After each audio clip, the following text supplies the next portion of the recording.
lot more because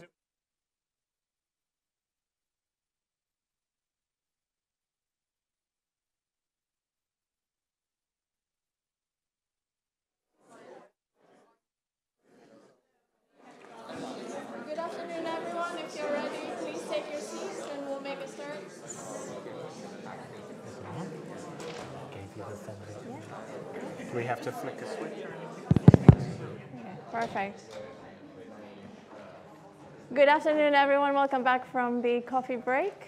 My name is Cleo and I am going to be chairing the panel discussion this afternoon, which is on challenges and opportunities in engineering biology and an outlook discussion on what the next 5 years hold for this field. As I said, I'm Cleo. I'm from the Department of Chemical Engineering, where I'm professor of biological systems engineering with a primary interest of how to marry computational approaches with wet lab experimentation to get to the optimal solution faster. And together with me today, I have Professor Tom Ellis and Dr. Gogol Guha. And I'll hand over to Tom to introduce himself. Hi, everyone. Yeah, I'm Tom Ellis. So I'm a professor in the Bioengineering department.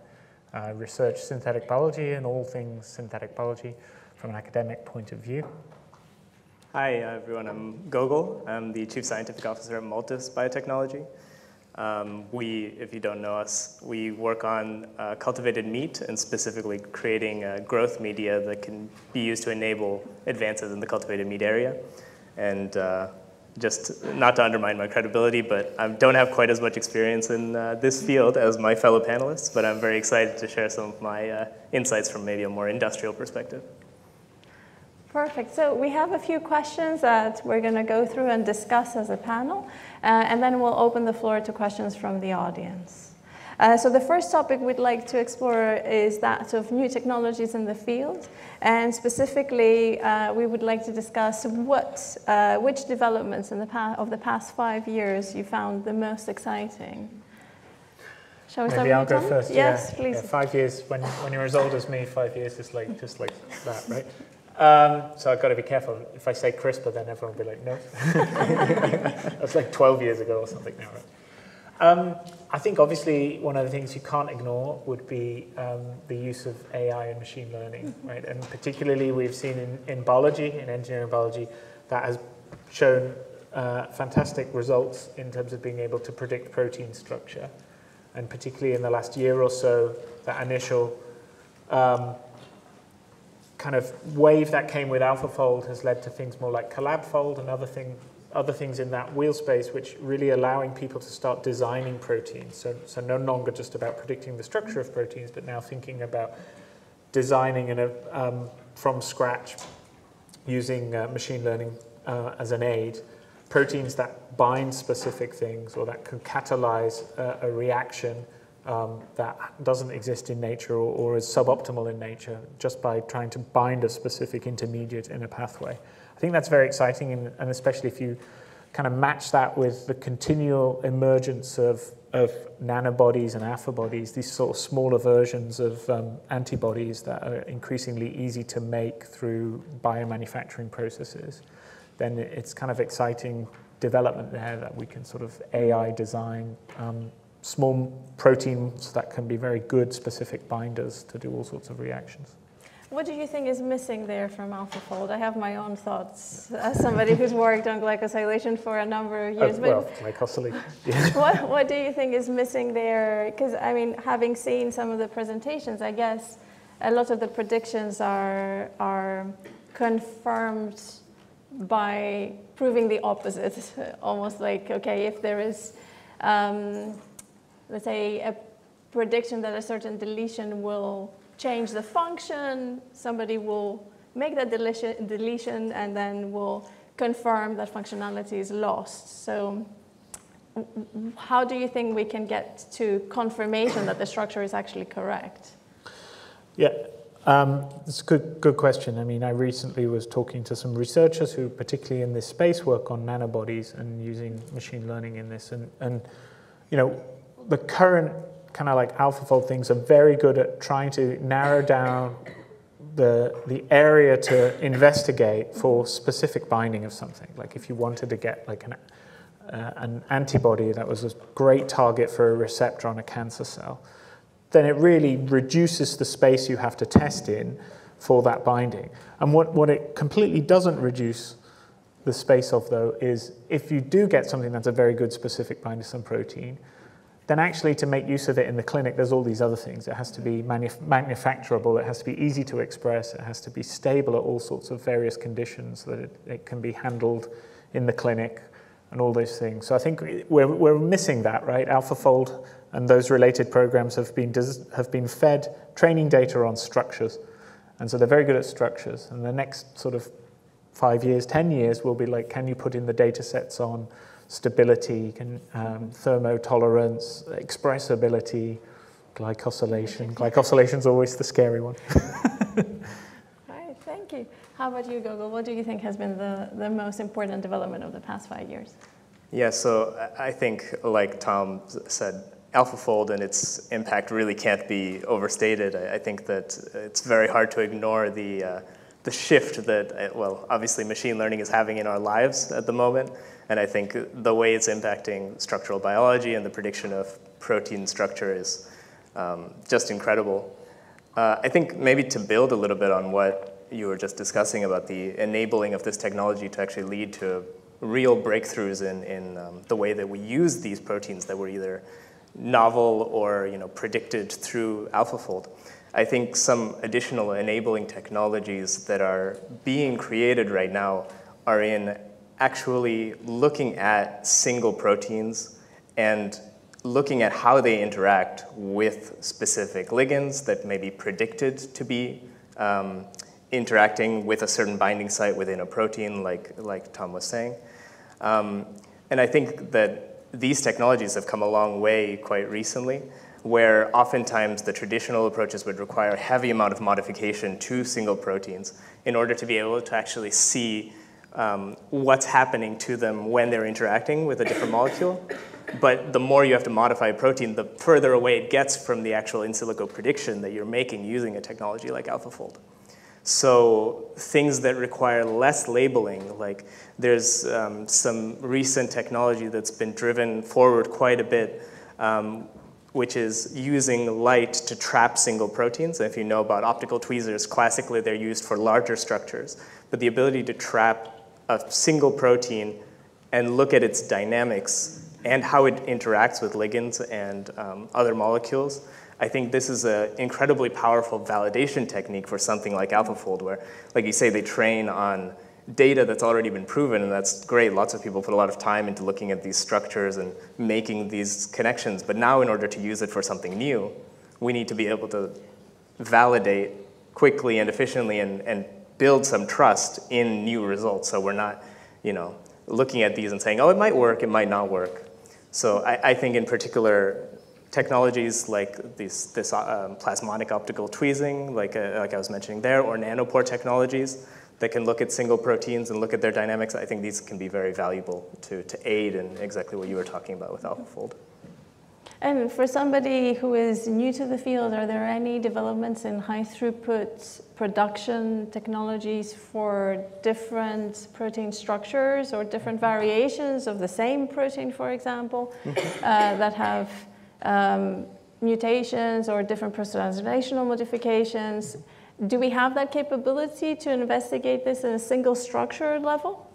Yeah, so it's being built, and I wouldn't say it's all the way there yet, but technology, at least on the nanopore side of things, from the company Oxford Nanopore, they've developed high throughput platforms to be able to essentially have a large number of parallelized membranes that you can use to create individual nanopores. And that's a nice platform for being able to look at different variants of a single protein, different mutations that you might have synthesized based on predictions from AlphaFold, in order to be able to actually run a relatively controlled experiment where all other conditions are the same, and then you are just changing that single thing, and ideally not modifying the protein in any way.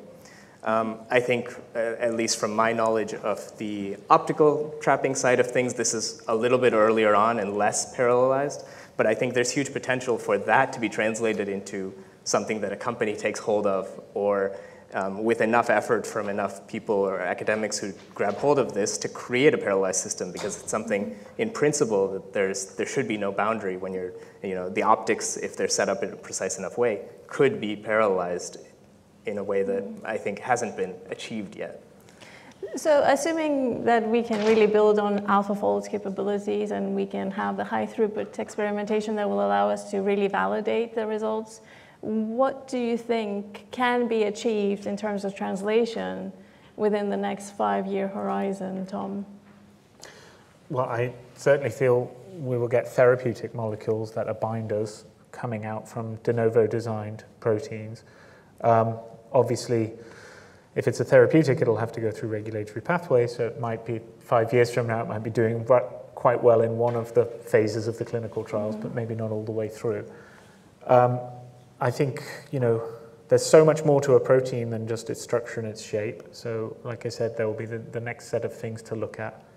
I think in the last 5 years or so, there's been a lot of increasing use of a method called deep mutational scanning in terms of trying to understand genes and their functions. That's where you use mutation either through synthesis, you make these libraries, and then you express all of these versions that have 1 or 2 mutations in various different positions in parallel, then do a massive assay to see which versions don't work. But you can actually do that in vivo now, well, within cells, through CRISPR-based approaches where you use CRISPR to target the gene and you put mutations all the way and you make a big library and then see which ones perform. Those methods are very good at pinpointing maybe on the structure of a protein, or if you think about a protein as a globe or whatever, all the other little places on the protein which are really important. So they often will reveal that something that AlphaFold could never reveal, like there's a patch somewhere on the side of this protein which is really important for the way it might dimerize or the way it might interact with other proteins or with antagonists or agonists. So I think if we can imagine that AlphaFold might be able to learn from the sort of, things like AlphaFold could be trained on those kind of data sets, and you could start to be getting much better understanding of drug target proteins, and how you might be able to interact with them and modify those. Do you see any obstacles in using AI now for translation? I mean, obviously, recombinant therapeutics have been on the market for decades, and it's widely acceptable that we use engineered microbes or engineered mammalian cells to make them. I guess because we tend to use them for patients that are already sick. There are no question marks, which is the complete opposite to what we've seen with vaccine hesitancy post-COVID, essentially. But now that we're moving into this era where we're heavily relying on machine learning, artificial intelligence to design molecules, or even hopefully in the near future to run processes, do you foresee any regulatory hurdles in that process? Yes, I certainly can. So particularly in the UK, if we think about the regulatory sides of working with engineered cells, there are, a lot of the regulation is based on introducing foreign DNA sequence that is not native, or an engineering, and it becomes more and more complex, and we've just in filling out our own safety forms in experimental labs within a university, we hit a bit of a brick wall sometimes when we're saying, okay, we're introducing a new gene, and then one of the first things on the list is what organism is this gene from? You say, okay, it's not from any organism. They say, okay, well, what is it sort of the closest relative of? And then there are some cases where, no, we are literally trying to make a protein that is built from scratch, where we're not taking and trying to mimic this. And so then the regulatory side sort of already starts hitting a roadblock at that point, let alone if you start to then try and take it to the next level where you start to manufacture it, or you might want to use it in the field or use it in the clinic. So I think there's some issues there that will need to be overcome, where there's going to need to be more of an understanding that it's not always about borrowing things from nature in the way that we're doing things in engineering biology anymore. And Gogol, what is your take from an industrial point of view? Yeah, I mean, I think Tom hit on quite a few of the things that we deal with on a regular basis. I think that consumer acceptance, I think drives a lot of this, at least in the food industry, where people shy away from things that are engineered in favor of things that are natural, even if things that are natural aren't always guaranteed to be safe or safer than things that are engineered.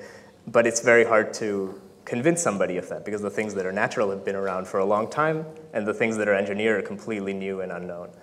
And I think one of the things that we're seeing in the cultivated meat industry, and I think this applies quite a bit to any of the breakthroughs that AlphaFold is perhaps catalyzing at this moment, is that at the beginning, when a new technology like this comes out, there's a lot of excitement and a lot of potential, and everybody's like, oh, this could solve all these problems, and we don't have to make any compromises. We're going to create the perfect solution that everybody's going to accept, and nobody's going to have any problems with it. It's going to revolutionize this field, whatever field you're talking about.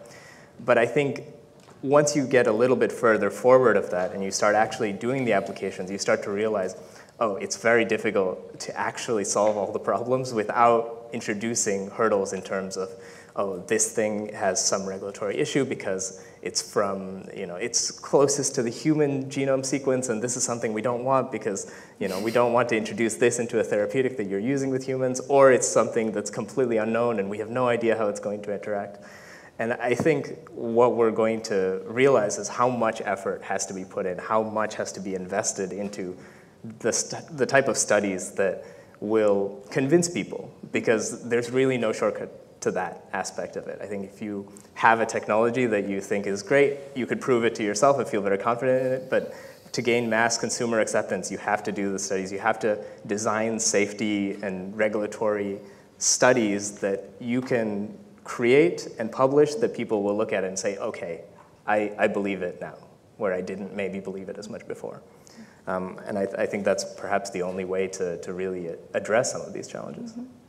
And given that we don't really have marketed products on the supermarket shelves that come from engineered microbes in the form of alternative proteins or cultivated meat products, is there a regulatory framework that is reasonably well defined in Europe, other than to say no GMO?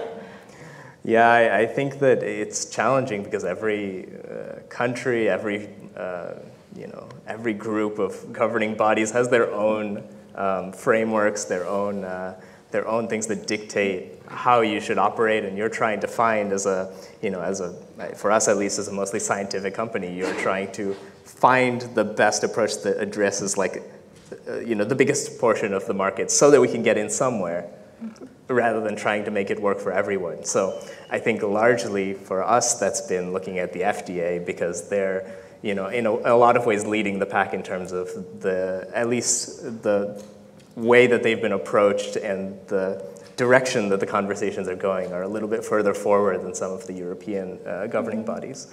So this is what we're looking to, just as a single target, as like, okay, this is the best, most furthest advanced place that we can look for.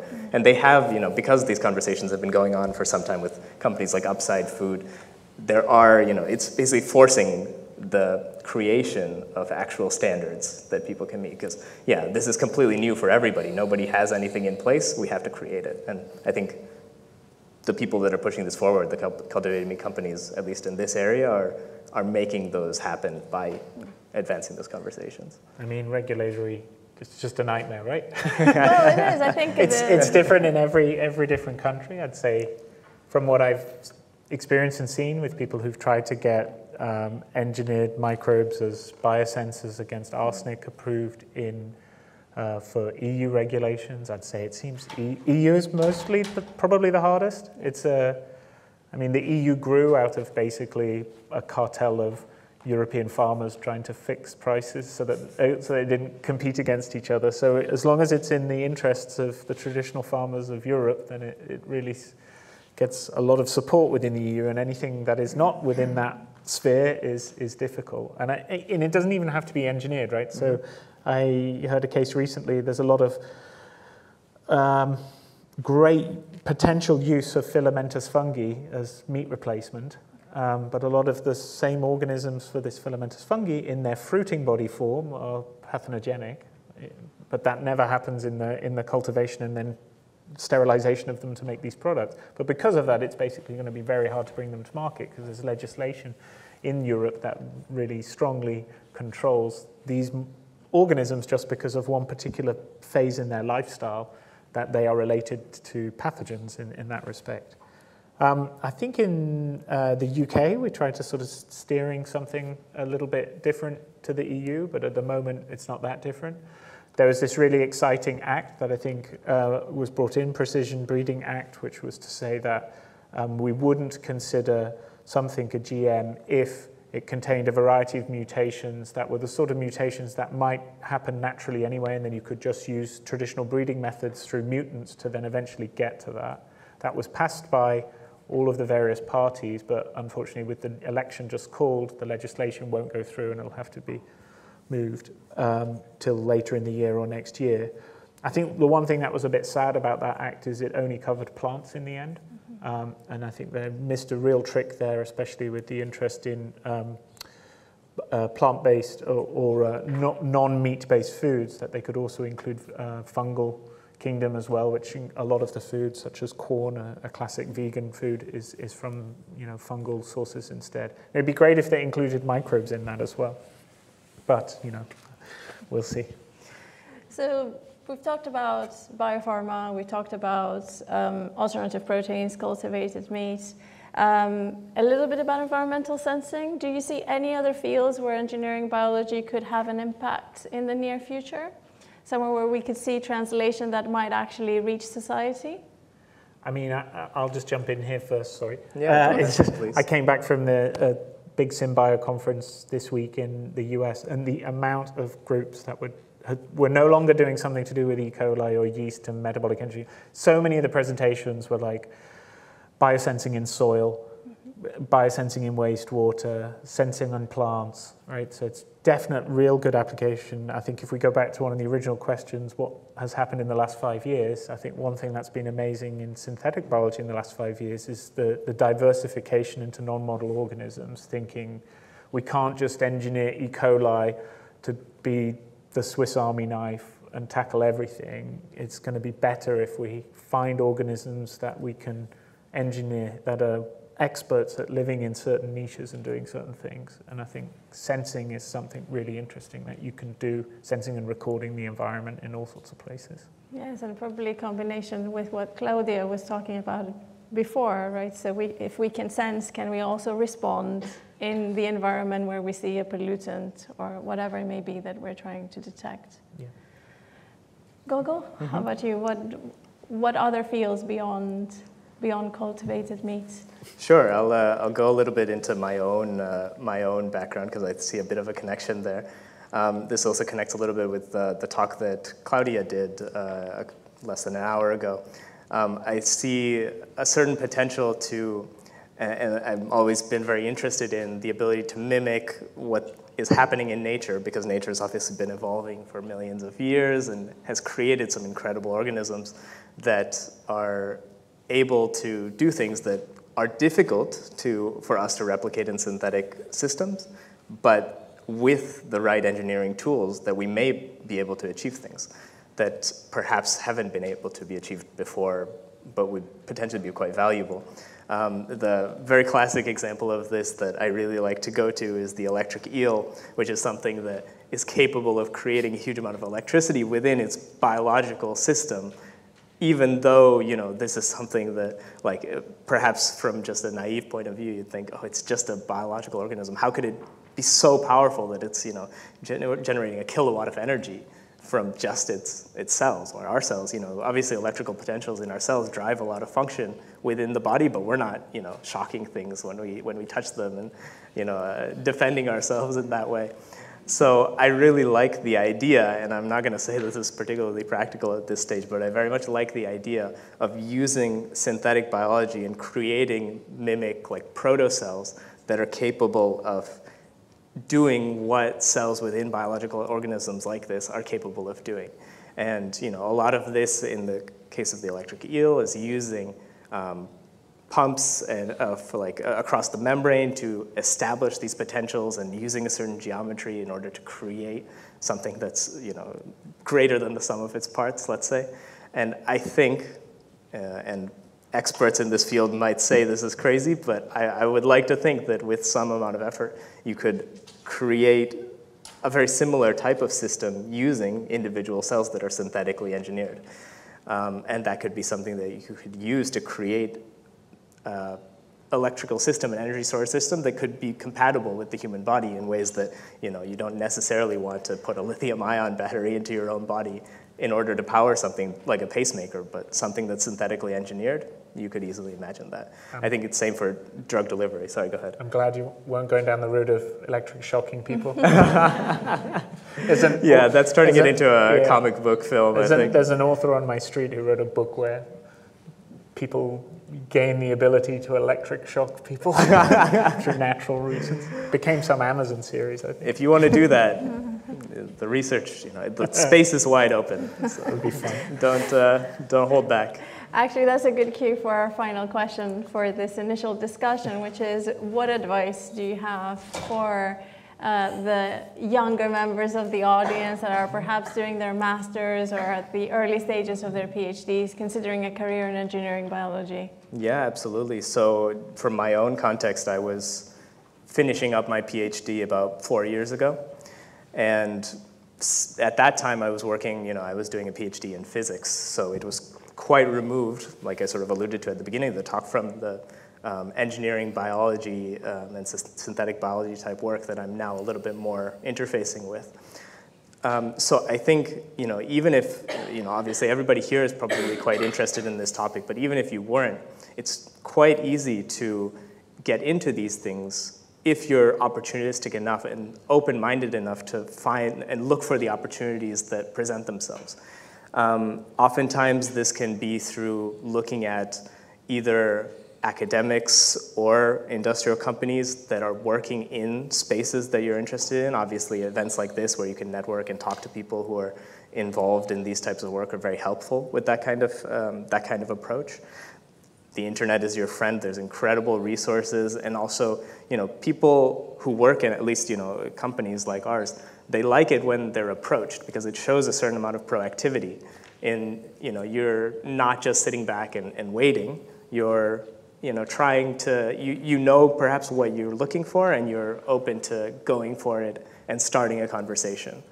And I think that if you do that, and if you're open-minded and willing to, jump into something that's maybe not exactly the perfect fit, but something where you think you can grow and learn and develop, I think that will give you a very good shot at moving forward. And this isn't always a straight path. You might feel like synthetic biology is your main dream and you'd only want to do that, but I suggest, at least in my case, I think it's been very beneficial to me to be very open-minded, not be tied down to exactly what I've done before. And in the end of the day, when you collect that large number of skills, you can generally become a very well-rounded person who has a lot of context and the ability to solve lots of different type of problems.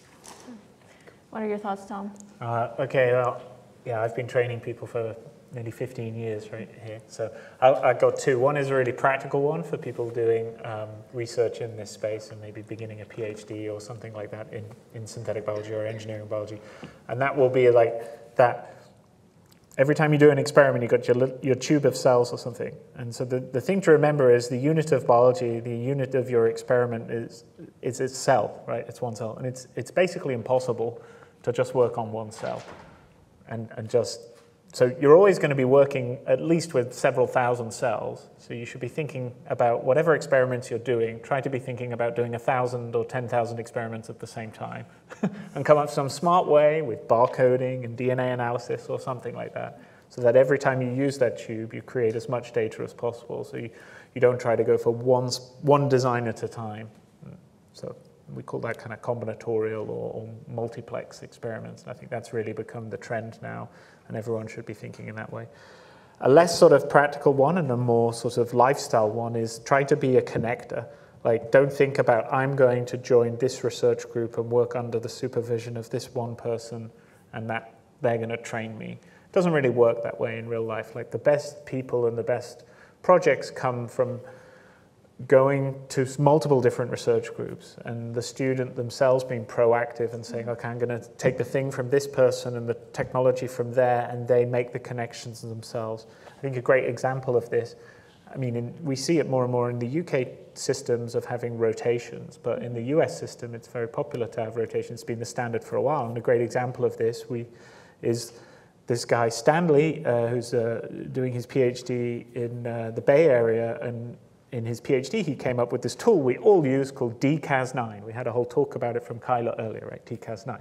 How did he come up with this? Well, his 3 supervisions in his first year were this person called Jennifer Doudna, who was working on this new thing, this guy called Wendell Lim, who was a synthetic biologist desperate for someone to come up with a way to control genes turning on and off in mammalian and yeast organisms, which was a difficult thing, and a final other guy called Adam Arkin, who was this systems biology symbio guru who knew about all these different things to do. And you can see a rotation of all of that, and it gives you DCAS9, which has become this tool for everyone.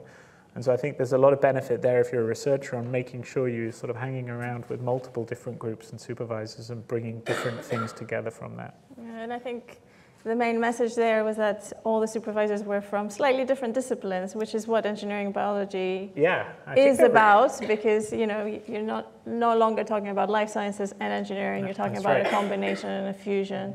And definitely, I think it is down to the students to create a fusion of knowledge and of approaches to solve something completely challenging in a novel way. All right, we're ready to open up to questions from the audience now.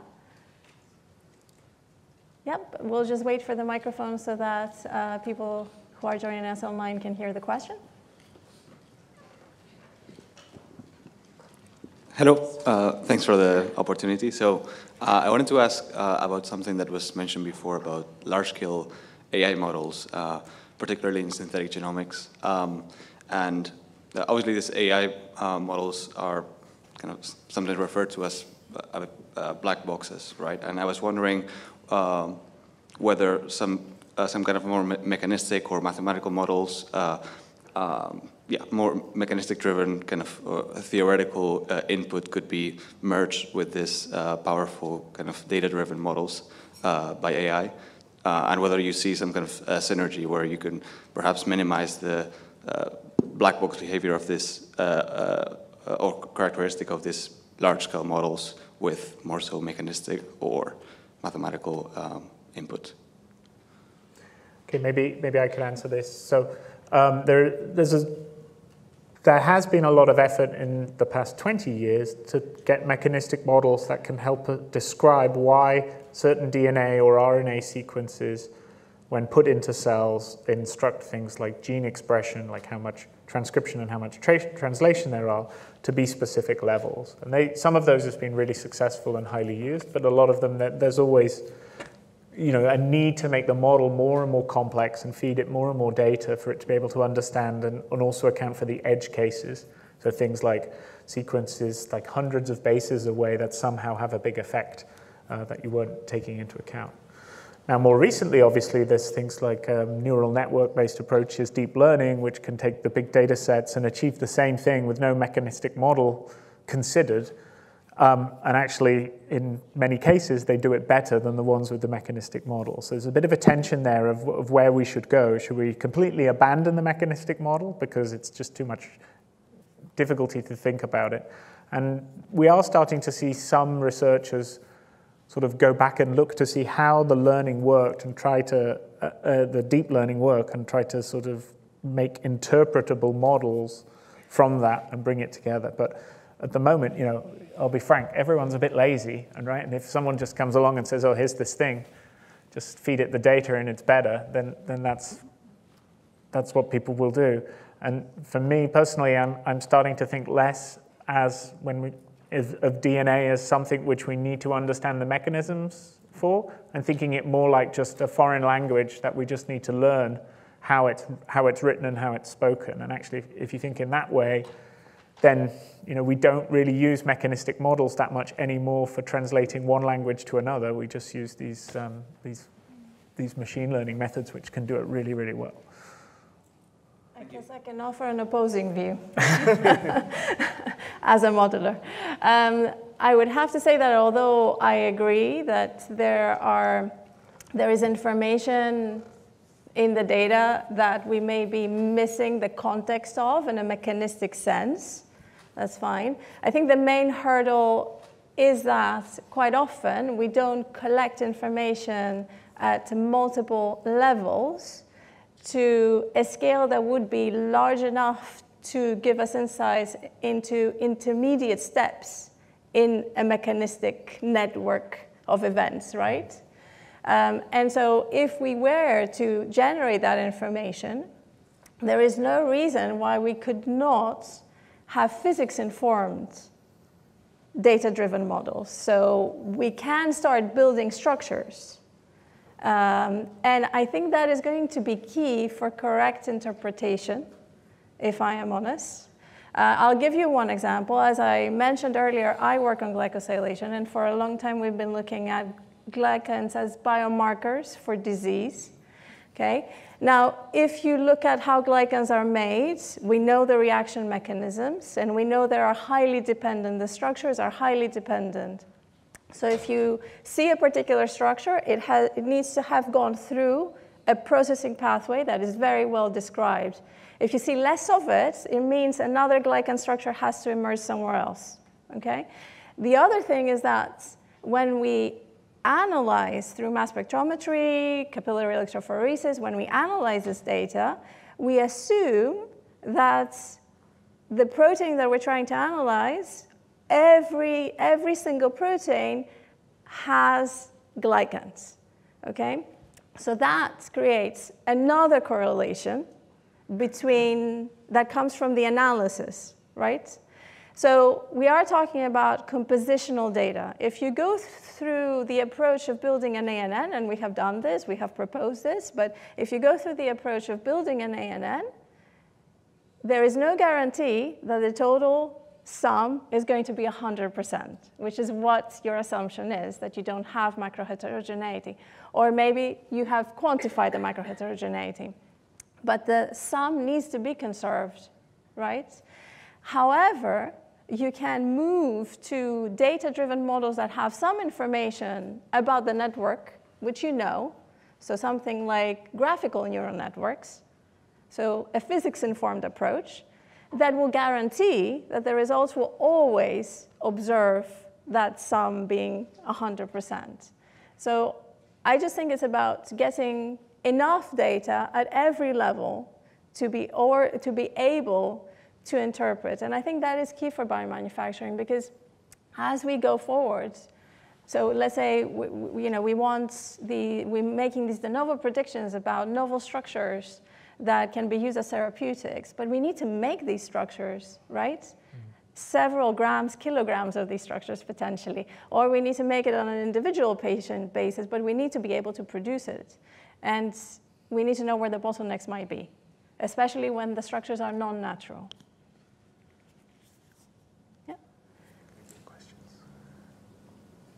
Next question from the audience? If there's any?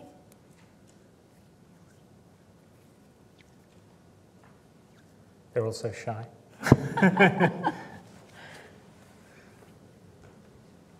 Yes. I have a question that might be slightly off target for the science we're talking in here. But I have a question about funding in engineering biology. Of course, it's a big hot topic, and of course, it's going to cost a lot, and it's going to give even more. However, in terms of funding opportunities and where should we concentrate sort of with research, is it industry or academia? Which is more sustainable and which is more profitable? Thank you. Who wants to go first on that? I think you have to, because we're not in the business of making a profit here. Yeah, that's true. I would say it's fair to say that industry is more profitable in a certain sense, but I think they're just so, I certainly don't feel qualified to say that one is a better use of resources than the other. I think the very nice thing about academia is that you can invest the money to do the fundamental research without having it need to create a profit. The considerations that we deal with in industry are so focused on, especially for a young company, are so focused on how do we keep the company going? How do we make sure that it doesn't die off in the next round of fundraising? And there are these targets that you have to hit in order to be able to prove to people that you're making progress. And that can drive a lot of incredible productivity in a short amount of time, but it also doesn't always leave the room for as thorough exploration of all of the different considerations that are required for something this complex. And obviously, it has, based on all the things that we've been talking about, there's so many considerations that are involved in any of these topics. And within academia, you can have this a bit diversified where lots of people can be working on their own projects. They can be exploring things. Not all of them are going to be successful. Many of them won't, or many of them won't go exactly the way that you wanted them to go. But you can still, as a sum, gain a lot of impact based on the findings that come out of this group or that group, or altogether it creates a body of research that is immensely valuable. And then I think what industry is very good at is translating something that's very specific and has shown a lot of promise into the change that you want that to create within the world, right?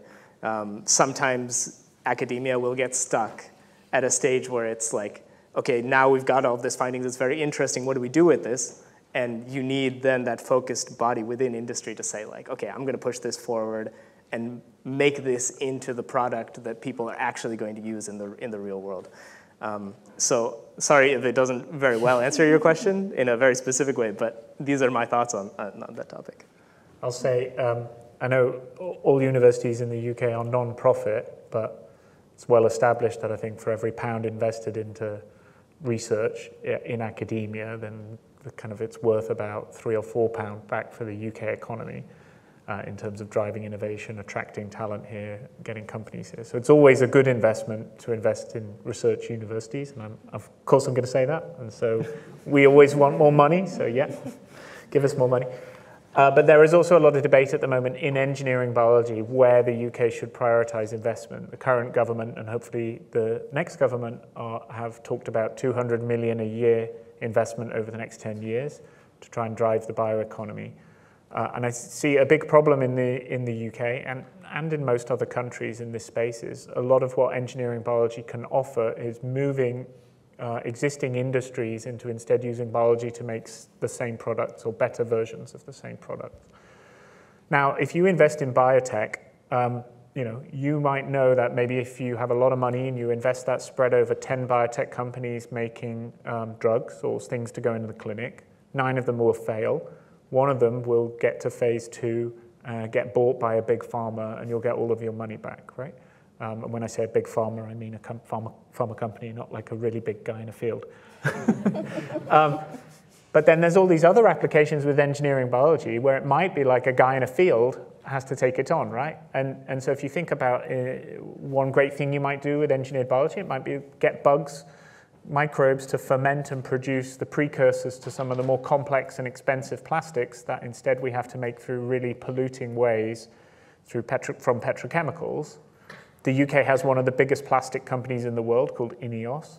But I don't see there being a way where if I invest in 10 microbial kind of plastic monomer making companies, one of them will eventually get to the point where INEOS buys it and puts it into their factory, because their factory is for completely different infrastructure. It's for doing stuff with crude oil. So I think a good investment for the UK will be to think where those gaps are at the sort of larger infrastructure scale, so that we can get companies that want to ferment products that aren't for medical reasons, which often only need to be made in small amounts, but instead things that are going to be in much bigger amounts. We can sort of reduce the risk for those kind of companies. And we can prioritize certainly looking at sustainability, right? That's yeah, exactly what Tom said without saying it explicitly, that as we move away from these oil and gas derivatives, we need to think of a sustainable way to really scale up engineering biology innovations and make commodity chemicals, which we don't really do. Yeah, and one thing I've noticed in the UK as well, which I think is really good here, is that there is quite a lot of venture funding at the early stage. That is, these guys running the pots, they can only spend it on sustainability.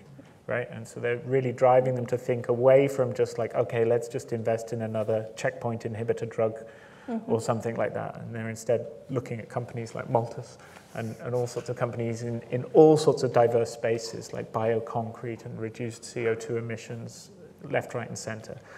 It's just finding a way to get those ones to then be able to scale when then they can really make the difference. I think that's important. Yeah, and to have the infrastructure to do these studies, these scale-up studies, which I think the UK is largely missing. There are some alternatives in continental Europe. Okay. But I think this is something that the government is looking into. What sort of facilities do we need? We currently only have CPI as a center of excellence. So how do we build regional hubs that can help us? Give us the right advice to scale up innovations that come out of universities. All right, I think there was one last question. So engineering biology is very tool-driven. And so, 10 years ago, if you wanted to knock out a gene, you could use talons and put a lot of postdoc time into it. And if you wanted to sequence the entire genome of something, throw a few hundred postdocs at it, you can sequence it. Now we can do it a lot quicker.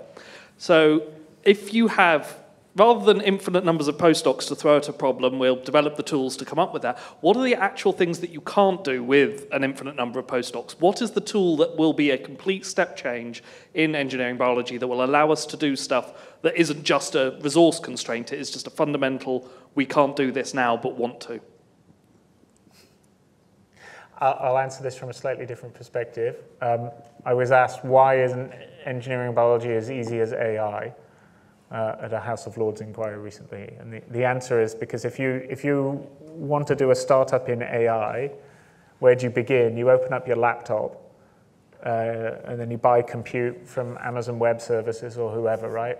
And instead, this ginormous infrastructure of some factory somewhere and some factory somewhere else, they've built the laptop, semiconductor factories at insane costs, server farms somewhere, who knows where, like, is it in the east of Washington State? All of Amazon's server farms. You've got this humongous amount of multi-billion infrastructure that does it all for you, right? And then so that you're just the one doing the coding and running it. That's what I would like to get to with biology, that we would have these sort of cloud labs, cloud, everything. Like, it wouldn't be like, let's just go and design the DNA and this small amount of DNA comes and then we have to work out what to do with it, right? What if we could design the DNA and then it gets built somewhere and it gets tested somewhere and we get the data and it gets done and we just get the data back? Right, that's the kind of infrastructure that would be game-changing, but it was going to take a lot of money and a lot of work to get to that. Great. This is all we had time for today. Thank you very much for being here and for asking questions. We will be back at 4:30 sharp for the annual lecture of this event, which is going to be delivered by Kristalla Prather from MIT. So see you back here in 10 minutes.